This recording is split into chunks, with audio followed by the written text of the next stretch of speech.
Assalamualaikum warahmatullahi wabarakatuh. Apa kabar teman-teman sekalian? Semoga senantiasa di dalam lindungan Allah Subhanahu wa Ta'ala.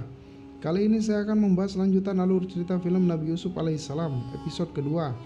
Untuk teman-teman yang belum menonton episode sebelumnya, saya sarankan agar menonton terlebih dahulu. Sebelum kita berlanjut ke episode kedua, mari kita tonton cuplikan episode pertama. Nabi Yakub alaihissalam pun berkata bahwasannya Rohil hanya membutuhkan Tuhannya. Lalu Nabi Yakub alaihissalam mengusir penyihir Ishtar. Panglima Fadan pun marah kepada Nabi Yakub alaihissalam serta mengancam beliau jikalau terjadi sesuatu yang buruk terhadap Rohil.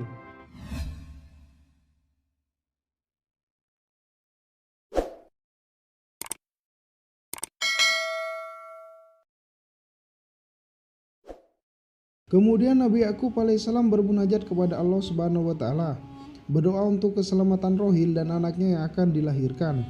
Serta Nabi Yakub alaihissalam meminta kepada Allah Subhanahu wa Ta'ala agar menunjukkan kuasanya kepada seluruh warga Fadan.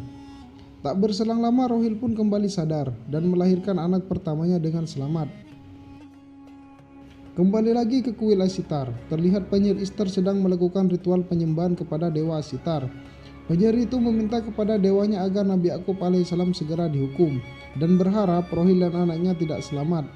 Namun tanpa disengaja penyihir itu malah menjatuhkan obor api yang membuat kuil itu terbakar bersama dirinya.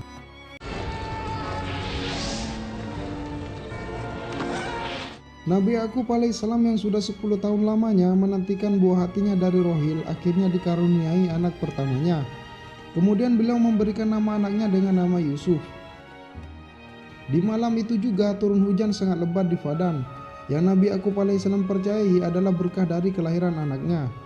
Para warga Fadan pun membicarakan tentang kelahiran anak Rohil yang selamat dan turunnya hujan di Fadan, bersama dengan kelahiran anak Rohil dan Nabi Yakub alaihissalam, serta mengakhiri paceklik yang sudah berlangsung lama.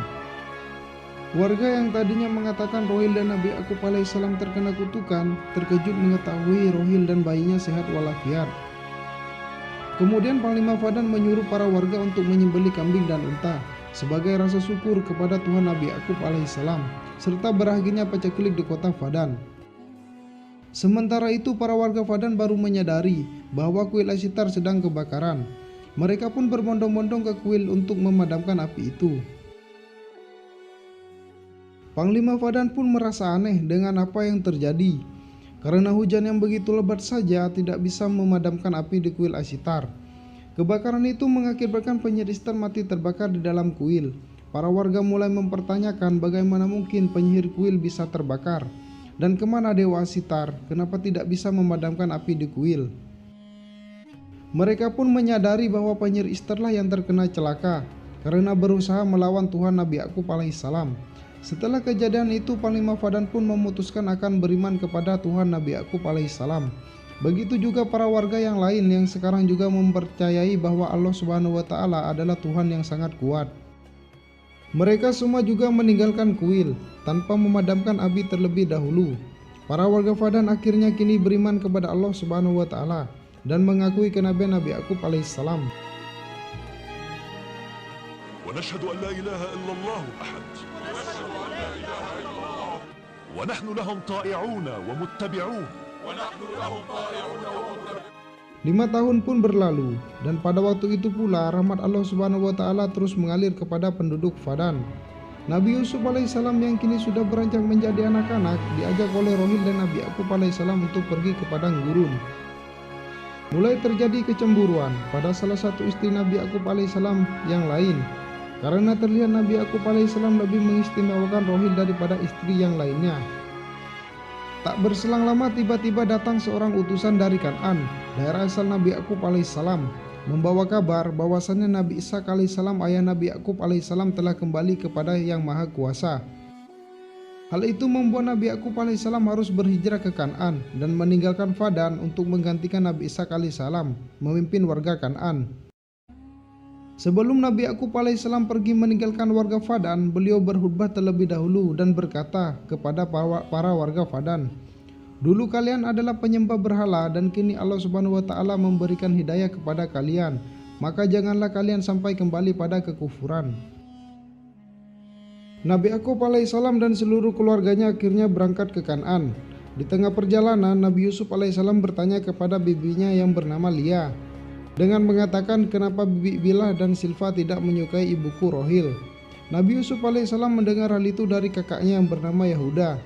Bibi Lia pun menjawab, mungkin mereka merasa kehilangan kedudukannya di hadapan Nabi Yakub alaihissalam karena Rohil telah melahirkan dirimu Yusuf. Tapi sebenarnya Nabi Yakub alaihissalam adalah orang yang adil. Di malam harinya pun kita diperlihatkan Bilah yang berkata kepada Lia kalau dia merasa cemburu jika Nabi Yakub alaihissalam lebih memuliakan Rohil dan Yusuf. Lia pun menjawab, aku tak perlu cemburu kepada adikku, dia juga tak lebih banyak anaknya dariku, dan juga Nabi Yakub alaihissalam juga tak lebih mencintainya dariku.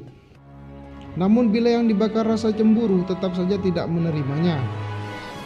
Di saat rombongan sudah hampir sampai di Kan'an, Rohil yang hamil anak keduanya mulai merasakan kontraksi, yang tandanya dia akan segera melahirkan. Lalu Nabi Yakub alaihissalam menyuruh para anak-anaknya membangun tenda untuk digunakan sebagai tempat persalinan Rohil, serta menyuruh seseorang agar membawa bidan dari Kan'an. Seperti saat persalinan pertamanya, persalinan keduanya pun Rohil terlihat sangat kesulitan. Lalu Lia meminta agar Nabi Yakub alaihissalam mendoakan Rohil. Nabi Yakub alaihissalam pun kembali berdoa kepada Allah Subhanahu wa Ta'ala untuk kelancaran persalinan Rohil. Akhirnya terdengar suara tangisan bayi dari dalam tenda, tanda kalau bayi kedua Rohil sudah lahir. Namun Allah Subhanahu wa Ta'ala berkehendak lain terhadap Rohil. Dia tidak bisa bertahan dan akhirnya meninggal. Sebelum Rohil meninggal, dia berpesan kepada Nabi Yakub alaihissalam dan Lia agar menjaga Nabi Yusuf alaihissalam dan jangan sampai kehilangan kasih sayang seorang ibu. Dan akhirnya Rohil menghembuskan nafas terakhirnya. Kejadian itu membuat Nabi Yakub alaihissalam dan Nabi Yusuf alaihissalam menangis bersedih. Begitu juga dengan Lia kakaknya Rohil. Tapi tidak untuk Bilah yang kelihatan merasa sangat senang karena kini Rohil telah tiada. Terima kasih teman-teman karena sudah menonton video ini. Jika kalian suka dengan video ini, jangan lupa like, komen, dan subscribe. Serta bagikan agar teman-teman dan saudara yang lain mengetahui apa yang kita ketahui dan memberikan wawasan khususnya tentang sejarah Islam. Sampai jumpa di episode selanjutnya. Akhir kata, wassalamualaikum warahmatullahi wabarakatuh.